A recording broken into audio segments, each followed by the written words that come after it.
Hello les matheux, dans cette vidéo, je nous propose de revoir ensemble le PPCM. Alors, prête à devenir des experts? C'est parti!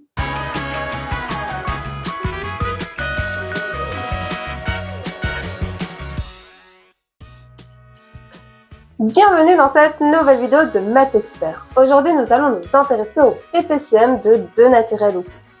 Mais qu'est-ce qu'un PPCM et comment faire pour le déterminer? Eh bien, prépare-toi à avoir la réponse à toutes ces questions. Alors, installe-toi confortablement, n'hésite pas à prendre des notes et c'est parti pour devenir des experts.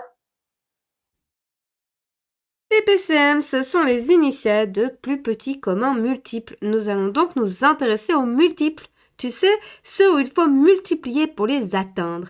Les tables de multiplication vont donc nous être très utiles. Un multiple commun de deux nombres est donc un naturel qui fait partie de la table de ces deux nombres. Par exemple, 20 est dans la table de 2, mais aussi dans la table de 5. Donc, 20 est un multiple commun de 2 et de 5, mais ce n'est pas le plus petit. Le plus petit, c'est 10. Donc, 10 est le plus petit multiple commun de 2 et de 5. 10 est le PPCM de 2 et de 5. Et cela se note mathématiquement PPCM entre parenthèses de 5 égale 10.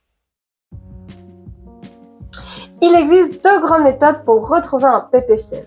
La première, la plus rapide, quand il est facile de retrouver un PPCM mentalement. Et la seconde, elle vient un petit peu à notre rescousse quand justement le calcul mental devient un petit peu plus compliqué. Certains nombres sont suffisamment petits pour retrouver leur PPCM mentalement. Cela nous permet alors d'aller plus vite et d'entraîner notre cerveau pour qu'il fonctionne bien. Par exemple, je prends les nombres 4 et 6 et nous allons chercher leur PPCM. PPCM de 4 et 6, c'est 12. Qu'est-ce qui se passe concrètement dans la tête? Nous pouvons reprendre le plus grand nombre et réciter sa table dans notre tête jusqu'à ce que nous tombons sur un multiple commun avec l'autre nombre. Ici, le plus grand nombre est 6, donc on va réciter dans notre tête la table de 6, 0, 6, 12, etc. Mais on peut s'arrêter à 12 parce qu'à partir de 12, on peut remarquer que c'est dans la table de 6, mais aussi dans la table de 4. Et nous arrivons à la conclusion que du coup, on n'a pas besoin d'aller plus loin. Nous avons trouvé le PPCM de 4 et de 6. Prenons un autre exemple, le PPCM de 15 et de 20. On récite dans sa tête la table de 20, donc 0, 20, 40, 60, et on n'a plus besoin d'aller plus loin parce que 60 est aussi dans la table de 15, donc nous avons trouvé notre PPCM, c'est 60.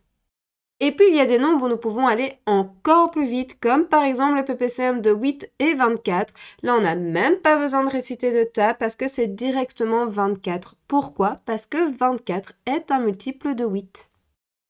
Et si nous nous testions? Je vais te proposer 6 calculs de PPCM. Je te laisse quelques secondes pour le trouver et on voit comment tu t'en sors. On démarre avec le PPCM de 8 et 12.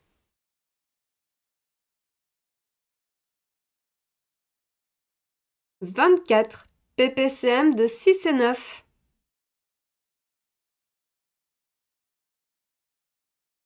« 18, PPCM de 14 et 21.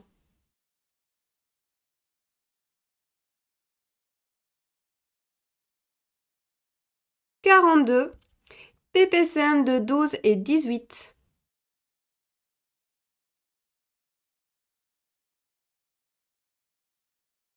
36, PPCM de 8 et 20.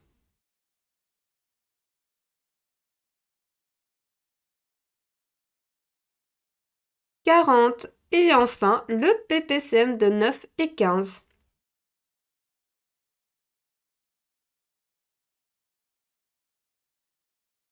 45. Alors, ce challenge mental, comment ça s'est passé pour toi? N'hésite pas à me partager en commentaire combien de PPCM tu as trouvé sur les 6.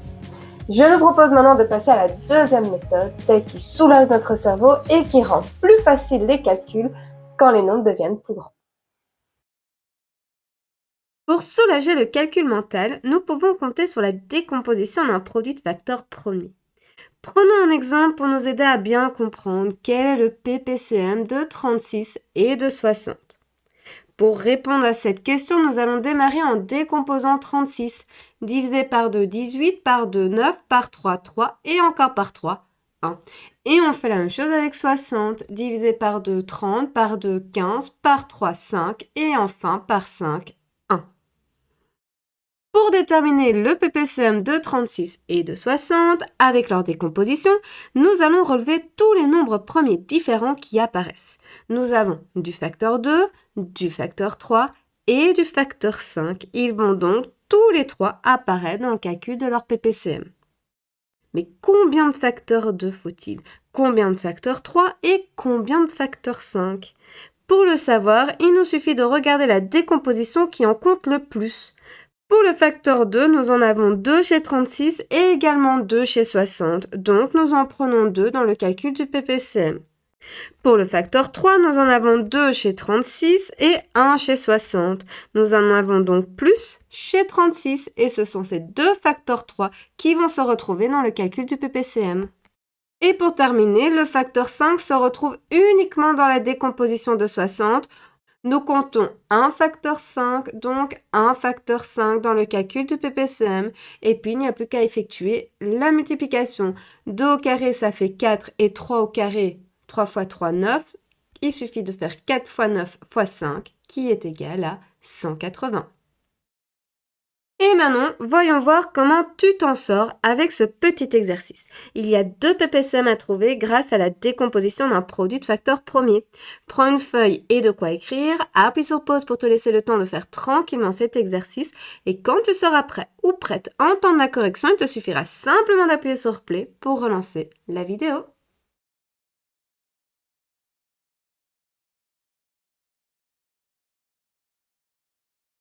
Alors, quel est le PPCM de 90 et de 168? On démarre en décomposant 90, divisé par 2, 45, par 3, 15, par 3, 5, par 5, 1. Et on fait la même chose avec 168, divisé par 2, 84, par 2, 42, par 2, 21, par 3, 7, et enfin divisé par 7, 1. Je tiens à préciser que l'ordre des facteurs premiers n'a aucune importance. Imaginons que 90, au lieu de démarrer par 2, tu démarres avec 3. C'est totalement juste. Le plus important, ce n'est pas l'ordre des facteurs premiers. Le plus important, c'est que tu retrouves bien dans chaque décomposition exactement les mêmes facteurs premiers. Donc, chez 90, tu dois bien retrouver un facteur 2, 2 facteurs 3 et 1 5. Et chez 168, tu dois retrouver 3 2, 1 3 et 1 7. Si le compte est bon, alors c'est bon. Si tu retrouves d'autres facteurs ou dans un nombre différent, alors là, c'est que tu as fait une erreur de calcul. Alors, une fois que la décomposition est faite, on va relever tous les facteurs premiers qui apparaissent. Nous avons du facteur 2 et là où il apparaît le plus, c'est chez 168. Nous comptons 3 facteurs 2. Ensuite, le facteur 3, il y en a 2 chez 90 et un seul chez 168. On va donc reprendre les 2 facteurs 3 que l'on retrouve chez 90. Il n'y a qu'un seul facteur 5 chez 90, on le reprend. Et le facteur 7 ne se retrouve que chez 168, donc on reprend le facteur 7. Donc le calcul du PPCM revient à faire 2 au cube fois 3 au carré fois 5 fois 7, ce qui est égal à 2520. Bien évidemment que pour le calcul du PPCM, si tu le souhaites, tu peux utiliser ta calculatrice. Ce n'est pas le calcul mental ici qui nous intéresse, c'est est-ce que je suis capable de retrouver le PPCM de ces deux nombres. Donc la calculatrice, il n'y a aucun souci pour l'utiliser.